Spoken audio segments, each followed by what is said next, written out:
이제 3차원 유동장으로 넘어왔습니다. 그럼 아까 우리가 앞에서 했던 거는 스톡스 정리했을 때 2차원 평면에서 하나의 닫힌 곡선을 따라서, 곡선이에요. 곡선을 따라 적분한 얘기를 했는데, 이걸 사실 3차원은 공면으로 확장을 하면 3차원 유동장에서의 분포되어 있는 어떤 닫혀있는 공면으로 확장을 하면 됩니다. 그 다음에 곡선이라는 거는 우리가 회전 방향이 정해져 있죠.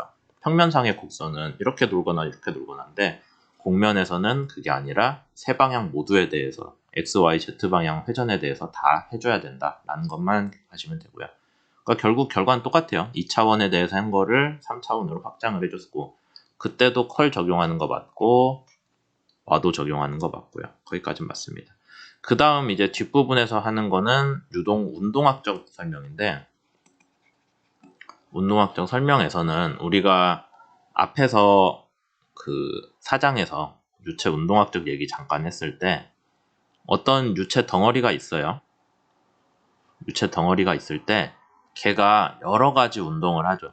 근데 그걸 4가지로 구분을 했거든요. 하나는 그냥 병진 운동. 그 다음에 선형으로 변형. 선형으로 변형이라고 하는 게 맞나? 그러니까 병진 운동은 말 그대로 여기 있는 애가 속도를 타고 이동한 거예요. 근데 그 속도가 여기 유체 덩어리 안에서 똑같이 분포되지 않는다면은 누구는 빠르고 누구는 느리고 할 테니까, 그로 인해 유동이 이렇게, 유동 요소가, 여러분들이 유동 덩어리를 관찰한다면은 걔가 똑바로 이동하냐 아니면은 가면서 쭉 늘어지는, 그러니까 원래 형상 대비 늘어지는 뭐 그런 모양으로 변형을 하냐라는 거 위주로 얘기를 했었죠. 그래서 뭐 병진 운동은 그냥 F는 MA 문제고, 아까 그 선형으로 변형을 한다는 거는 뭐 구조역학에서 푸아송비일 거고, 그 다음에 여기에서는 우리가 그 질량 보존으로 설명을 할 수가 있겠죠. 그 다음에 회전 문제인데, 회전 문제는 어떻게 정의가 되냐면요. 회전 먼저 얘기를 할게요. 그냥 회전 문제는 당연히 유체 덩어리가 원래는 네모냈는데 어떻게 되는 거예요? 어떤 점을 기준으로 돌아가는 거죠. 근데 그 점이 이제 책에서는 어디냐라고 하면은 어떻게 보다 상관없는데, 한 가지 중요한 거는 어쨌든 이렇게 돌아갔다라는 거죠. 어느 방향으로 돌아왔는지는 뭐 마음대로 씁시다. 그 다음이 근데 돌아갔다라는 거고, 또 그 다음에 이제 회전하는 방향으로 변형을 하는 게 있거든요. 그러니까 앞에서 병진 운동에 대응되는 변형이 있었고, 회전 운동에 대한 변형은 어떻게 우리가 정의를 하냐면은, 정의가 되게 중요합니다. 여기서 보시면은 위아래가 똑같은 각도로 변형하는 거 기준으로 얘기를 하고 있어요. 그러니까 한쪽만 찌그러지는 게 아니라 찌그러지면 양쪽 다 찌그러진다. 뒤에서 얘기하겠지만 그럼 한쪽만 찌그러지는 건 뭐냐라고 하면은 변형도 있고 회전도 있는 걸로 우리가 설명을 할 겁니다. 뒤에서 좀 더 자세히 얘기를 할 거예요. 그래서 이런 식으로 얘기가 되는 거고요. 그러면 이제 이런 운동을 발달시키기 위해서는 뭐가 필요하냐라고 하면은, 이런 변형을 생각하려면 여러분들이 얘가 회전 없이 변형을 했으니까 모두에 대해 똑같은 방향으로 힘이 작용해야겠다 할 수 있겠죠. 그러면 요 네모난 거 기준으로 이쪽만 전단력이 가해지면 어떻게 될까요? 전단력이 가해지면 기본적으로 프리바디 다이어그램 입장에서는 이 유체 입자가 선형 병진 운동도 할 거고, 그 다음에 한쪽만 돌렸으니까 회전도 하겠죠. 그럼 뭐 딱히 변형이 얘기가 나올 게 없네요. 그래서 그러면 반대 방향으로도 돌려주면은 뭐가 좀 되지 않나? 라는, 반대 방향으로 속도를 주면은 병진 운동은 없어지겠죠. 둘이 상쇄되고. 근데 회전만 또 생기겠죠. 변형은요. 회전이 생기니까 변형은 아직 안 생겨요. 그래서 그러면 변형을 유도하려면은 회전은 상쇄시켜주고 서로 이렇게 회전은 서로 상쇄시켜주고 그 다음에 변형만 있도록 해야 되지 않겠냐. 실제로 네 방향에서 같은 크기의 스트레인이 가해져야, 전단력이 가해져야 우리가 원하는 방식으로 이렇게 변형이 됩니다. 여기서는 방향을 거꾸로 썼네요. 이 방향으로 전단력이 4개가 벽면을 통해서 서로 같은 크기로 가해져야 딱 이런 식의 변형이 일어나고요. 서로 조금이라도 차이가 있다라고 하면은 아까 얘기했던 선형 병진 운동이나 아니면 회전으로 발생하는 거죠. 특히 양쪽에서 우리가 쓰는 유체 입자의 양쪽 면에 대해서 크기가 서로 다른 전단력이 가해지잖아요. 만약에 이렇게 작용을 할 때 서로 크기가 다 같으면은 변형만 일어나는데 양쪽의 크기가 다르다고 해봐요. 만약에 얘도 크고 얘도 이런 식으로 된다고 하면 양쪽 간의 차이로 인해서 회전이 발생을 하겠죠. 당연히. 그 다음에 이쪽도 보면은 이렇게 되네요. 이게 좀 그림이 애매하긴 한데 여하튼 이런 식으로 서로 여러분들이 봤을 때 전단력의 크기 아니면은 우리가 전단력이라고 얘기했지만 실제 가해지는 전단력은 점성으로 인한 거잖아요. 그러니까 점성으로 인한 거는 유동의 스트레인 변형으로 인한 거기 때문에 요거가 크기가 양 방향이 다르면은 우리가 유체가 회전이 된다. 방향의 크기가 같으면은 변형이 일어난다라고 문제를 쪼개서 얘기를 하고 있는 겁니다.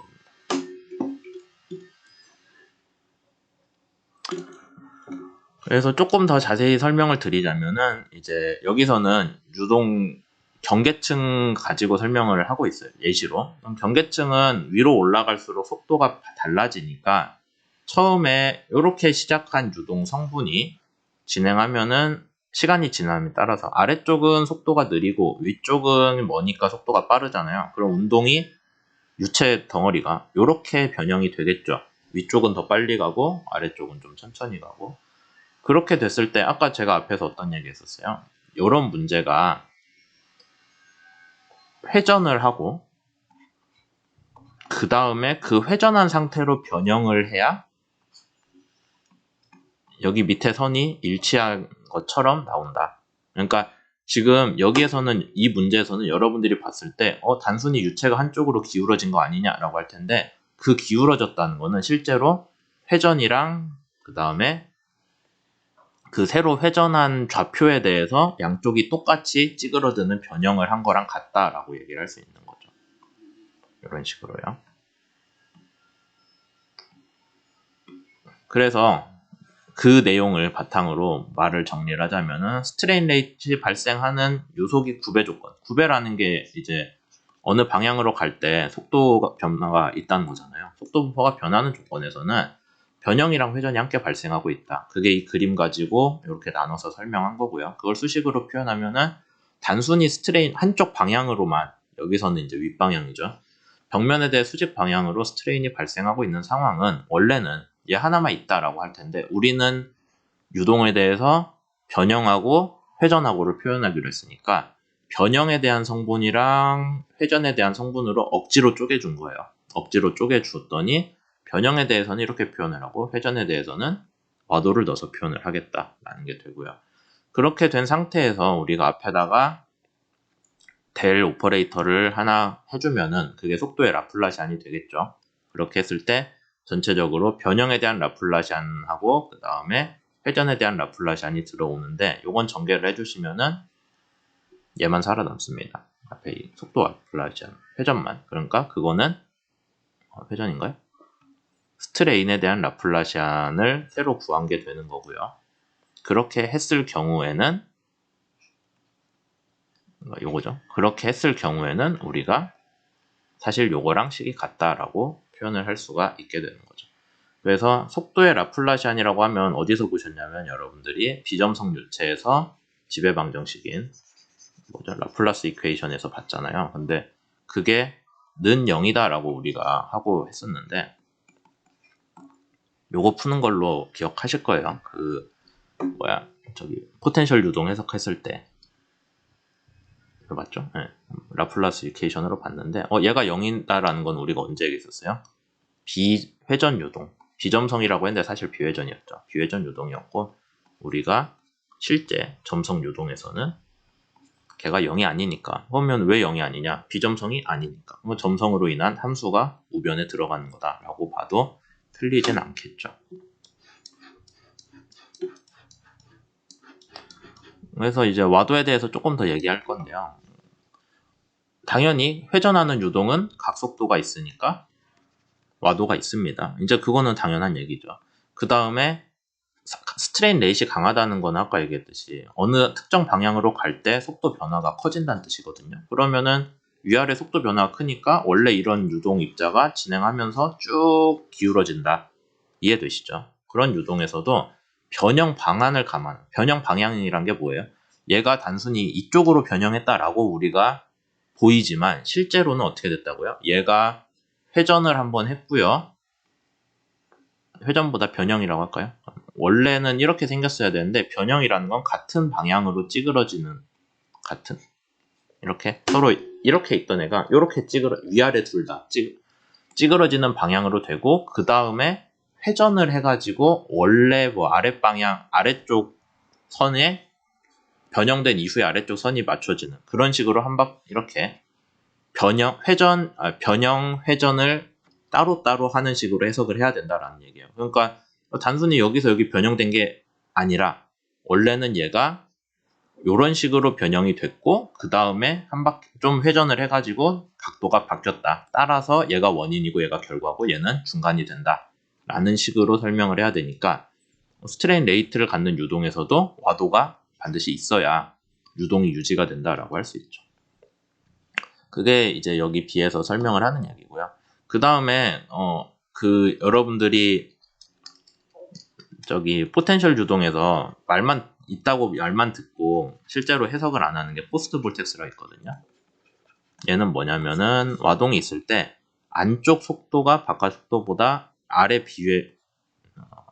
비례해서 비례죠. 그러니까 회전하는 성분이니까 이렇게 보면 되고 얘는 아래 비례하는 함수입니다. 그러니까 안쪽에서 밖으로 갈수록 속도가 빨라지는 유동이거든요. 사실 이건 포텐셜 유동에서 해석할 이유가 없어요. 왜냐하면 보텍스 중앙에서 멀어질수록 속도가 빨라진다는 건 멀수록 영향을 많이 준다는 거거든요. 그러면 계산 영역이 무한대로 가버리면 속도가 무한대로 가니까 포스트 볼텍스라는 애가 유동장 전체에 주는 영역을 넓게 갈수록 커지잖아요. 근데 일반적인 포텐셜 유동에서는 멀어질수록 영향이 작아져서 제일 바깥쪽은 영향이 없는데요 라고 해야 되는데 얘는 그게 안 돼요. 그래서 이걸 포텐셜 유동 해석에서는 쓸 이유는 없는데 실제로는 포스트 볼텍스 같은 유동이 왜 유체에서 발생을 하냐면은 먼 영역까지는 안 가는데 적당한 영역까지는 점성의 영향을 받아서 회전을 합니다. 그러니까 실제 볼텍스는 어떻게 생기냐면요. 여기까지 하고 쭉 증가하고 그 다음부터는 프리 볼텍스 같이 돼가지고 여기서는 속도가 그러니까 회전 속도죠. 회전 속도가 R에 비례하는데 밖으로 가면은 회전 속도가 R분의 1에 비례하는 그런 우리가 원래 포텐셜 유동할 때 하는 프리 볼텍스로 가거든요. 그래서 원래는 이렇게 나옵니다. 볼텍스가.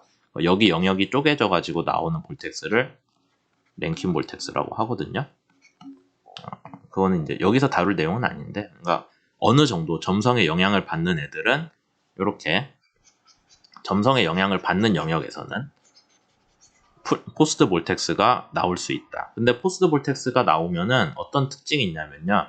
유동이 안은 천천히 돌고 밖은 빨리 돌잖아요. 그러니까 여러분이 여기에다가 어떤 모양을 해가지고 대개는 십자가 많이 쓰는데 십자가를 유동 영역을 십자가 모양으로 정했다고 쳐요. 그러면은 안쪽은 천천히 돌고 바깥은 빨리 돌기 때문에 얘가 45도 되면 어떻게 되냐?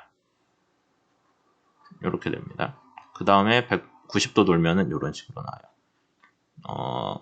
비교를 이제 좀 이해하기 쉽게 하기 위해서 여기 바깥쪽에 점을 찍으면 얘가 이런 식으로 나옵니다.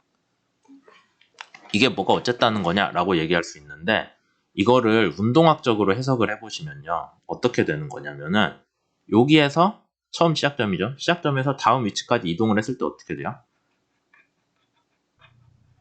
여기 점 찍혀있죠? 평행 이동을 했어요.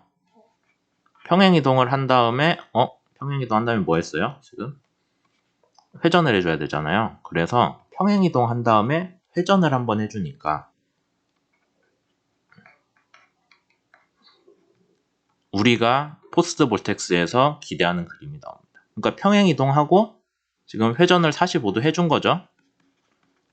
평행 이동은 할 수 있어요. 포텐셜 유동에서도 평행 이동 당연히 하거든요. 근데 뭐가 끼었어요? 유체 덩어리를 회전을 시켜줄 수 있다라는 게 끼잖아요. 그래서 포스트 볼텍스 영역에서는 유동을 여러분들이 어떤 영역을 따잖아요. 그럼 걔가 어떻게 운동하냐면은 평행 이동을 하고 그 다음에 회전을 하는 게 항상 껴요.